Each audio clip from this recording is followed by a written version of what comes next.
ওনার টার্গেটই ছিল আওয়ামী লীগকে নির্যাতন করা, আওয়ামী লীগের যে যেখানে আছে এবং আওয়ামী লীগ নাম শুনলে হয়েছে এবং বিনা সমর্থক লোকদেরকেও একটা আওয়ামী লীগ নেতা বানিয়ে উনি জেলে দিয়েছেন। ব্যক্তিগত স্বার্থে রাষ্ট্র লুটপাট করছেন কেন? আপনাকে তো এই জন্য আনা হয় নাই, আপনাকে একটা ইনক্লুসিভ সোসাইটি করার জন্য আনা হয়েছে। আমরা একটা ইনক্লুসিভ সোসাইটি চাই, যেটা শেখ হাসিনা করে নাই। শেখ হাসিনা তার প্রতিপক্ষকে দূরে সরে দিয়েছে, প্রতিপক্ষের ভয়েস রেজ করতে দেয় নাই, সেজন্য শেখ হাসিনার পতন হয়েছে। আমরা চেয়েছিলাম যে ডক্টর ইউনূস আসছেন, উনি এত বড় মাপের একটা লোক, উনি আমাদের নতুন কিছু দেবেন, উনি আমাদের একটা ইনক্লুসিভ সোসাইটি দেবেন যেখানে আওয়ামী লীগ, বিএনপি, জামাত, যে কোনো মতের লোক একসঙ্গে থাকতে পারে, একসঙ্গে বসতে পারে, শান্তিপূর্ণভাবে মত প্রকাশ করতে পারে। কিন্তু সেই জায়গায় উনি এসে কি করলেন? উনি এসে তো সেই ভাঙচুর, সেই মব বাহিনী তৈরি করা, এবং তার প্রধান লক্ষ্য হয়ে গেছে যে আওয়ামী লীগ। যখন জেলে ছিলেন তখন কি সব মতের লোক পেয়েছিলেন, সব ধরনের মত? না, সেখানেও শুধু আওয়ামী লীগ, শুধু জেলখানায় সব আওয়ামী লীগ আর কিছু চোর বাটপার, এগুলো রাজনৈতিক দিক থেকে শুধুমাত্র একটা দল আওয়ামী লীগের লোকজনই আছে, অন্য কোনো লোকজন নাই। তো সেটাই বলছিলাম যে ওনার টার্গেটই ছিল আওয়ামী লীগকে নির্যাতন করা, আওয়ামী লীগের যে যেখানে আছে এবং আওয়ামী লীগ নাম শুনলে হয়েছে এবং বিনা সমর্থক লোকদেরকেও একটা আওয়ামী লীগ নেতা বানিয়ে উনি জেলে দিয়েছেন। তারপরে উনি আর কি করেছেন? উনি মুক্তিযুদ্ধের স্মৃতিগুলোকে ধ্বংস করেছেন। উনি আওয়ামী লীগের রাজনৈতিক দল হিসাবে আওয়ামী লীগকে যে নিঃশেষ করার চেষ্টায় ছিলেন, শুধু তাই নয়, আওয়ামী লীগের প্রতিষ্ঠাতা বলেন বা রাষ্ট্রের স্থপতি বলেন, বঙ্গবন্ধুকেই হেয় করার চেষ্টা করেছেন। 32 নম্বরের বাড়ি উনি স্পন্সর করেছেন এটা ভাঙচুর করার জন্য, এবং উনি বলছেন যে জনরোষ।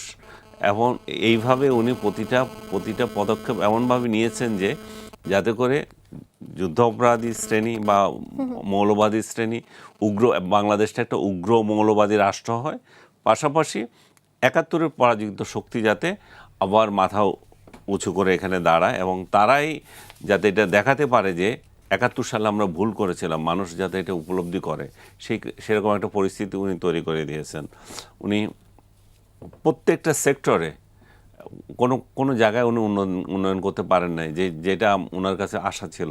উনি হতাশার সাগরে ডুবিয়ে দিয়েছেন। আপনি বিদেশের সাথে সম্পর্কের ক্ষেত্রে বলছিলেন যে ক্রিকেট খেলা নিয়ে বলছিলেন যে ইন্ডিয়ার সাথে ক্রিকেট খেলাটা উনি বন্ধ করেছেন, যেটা তার দায়িত্ব ছিল না। উনি এটাকে রাজনীতি ঢুকিয়ে দিয়েছেন। ইন্ডিয়া এখানে সেই আইসিসিতে সবসময় নিজেদের একটা মাতব্বরি করে, কারণ আইসিসির সিংহভাগ টাকা তাদের ওখান থেকে আসে, তাদের খেলা থেকে আসে। সো আইসিসি এবং তাদের মধ্যে একটা বিরাট সম্পর্ক রয়ে গেছে।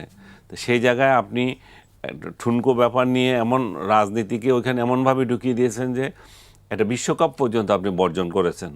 বর্জন করে আবার মিথ্যা কথা বলে যে আমরা বর্জন করতে চাই না, এই খেলোয়াড়রা চাইছে, উল্টাপাল্টা।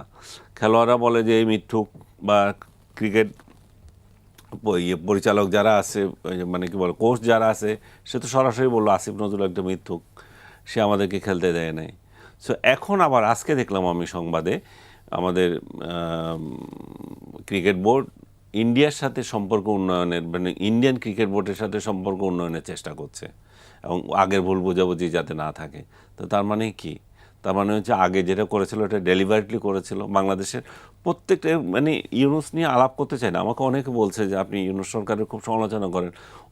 ওর প্রশংসা করার জন্য তো আমি কিছু পাই না, আমি সমালোচনা না করে কি করব? এবং ইমিডিয়েট সরকার যে আছে তারই তো সমালোচনা করব। ইউনূসের আমলে আমরা ইমিডিয়েট সরকার কে ছিল? বিদায়ী সরকার ছিল শেখ হাসিনা, তার সমালোচনাই করছি আমরা। সমালোচনার মাধ্যমে তিনি যদি সংশোধন হতে পারেন তাহলে তো আমাদের জন্য ভালো, তাই না?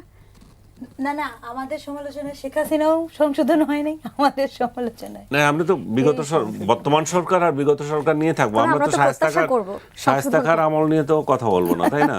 তো এখন সেটা হয়েছে। আপনি আমাকে আরো একটা উদাহরণ দিতে চাচ্ছিলেন শুরুতে, যে ডক্টর ইউনূস এখানে বেকারত্ব কমানোর কথা বলেছিলেন যে বিদেশ থেকে অনেক দরখাস্ত আসছে দেশের যারা তরুণ রয়েছেন তাদেরকে পাঠানোর জন্য, সেখানে কর্মসংস্থান সৃষ্টির জন্য।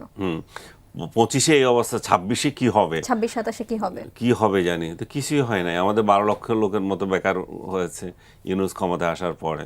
এবং এই লোক এত ভণ্ড, সে এই লোকগুলোকে তখন বলতেছে যে বাংলাদেশিরা হচ্ছে সৃজনশীল, বিশ্বস্ত, সারা ওয়ার্ল্ড তাদেরকে নেওয়ার জন্য হচ্ছে।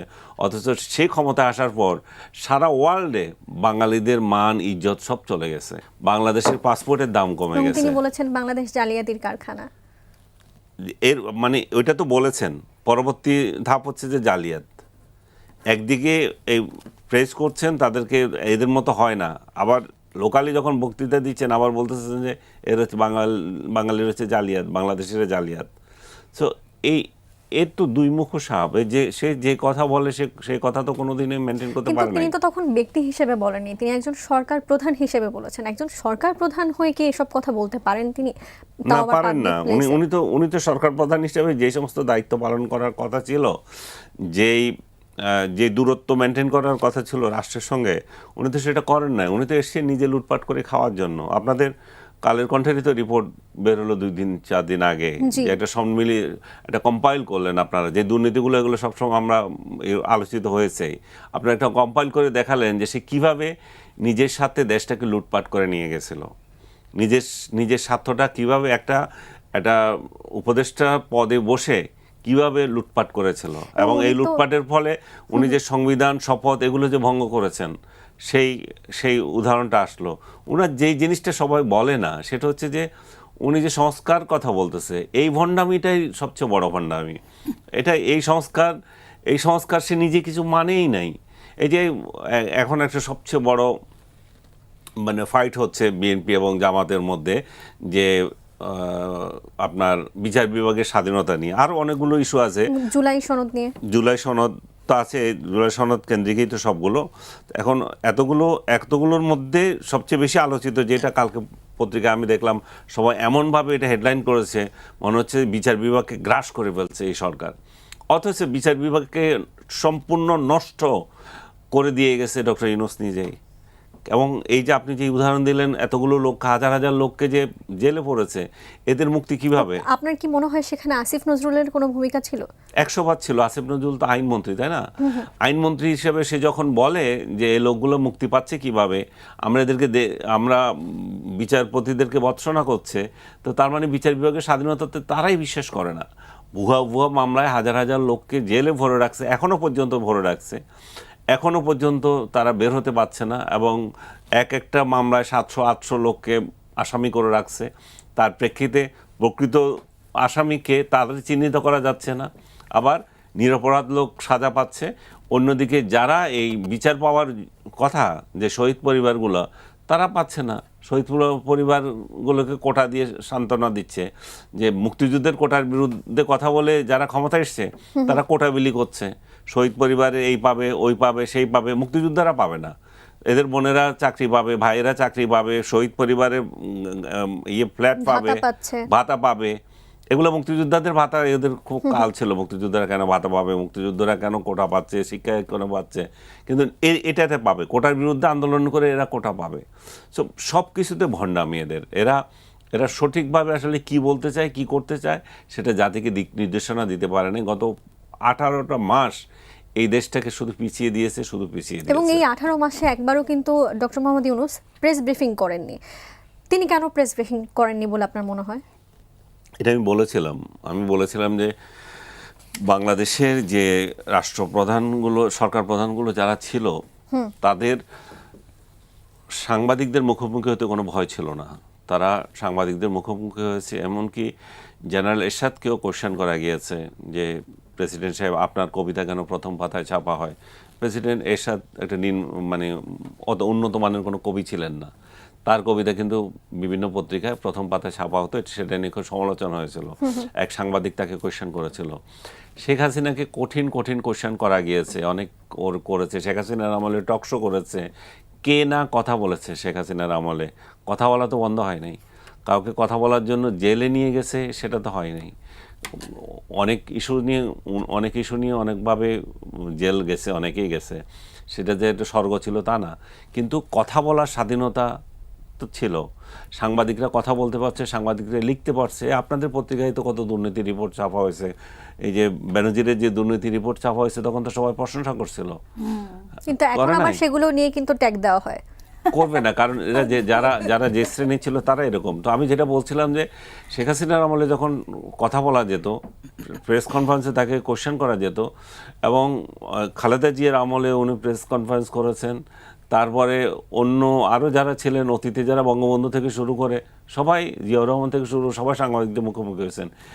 এই বিশ্ব বাটপার যাকে বলা হয়, যে ডক্টর ইউনূস, উনি সাংবাদিকদের মুখোমুখি হন নাই। এই জন্যই যে এই প্রশ্নগুলো তো উঠবে। উনি যে ব্যক্তি স্বার্থে যে দুর্নীতিটা করেছেন, যেভাবে লুটপাট করেছেন রাষ্ট্রের, এগুলো কেউ না কেউ তো কোশ্চেন করতো। অ্যাটলিস্ট আমি দাওয়াত পেলে তো করতাম।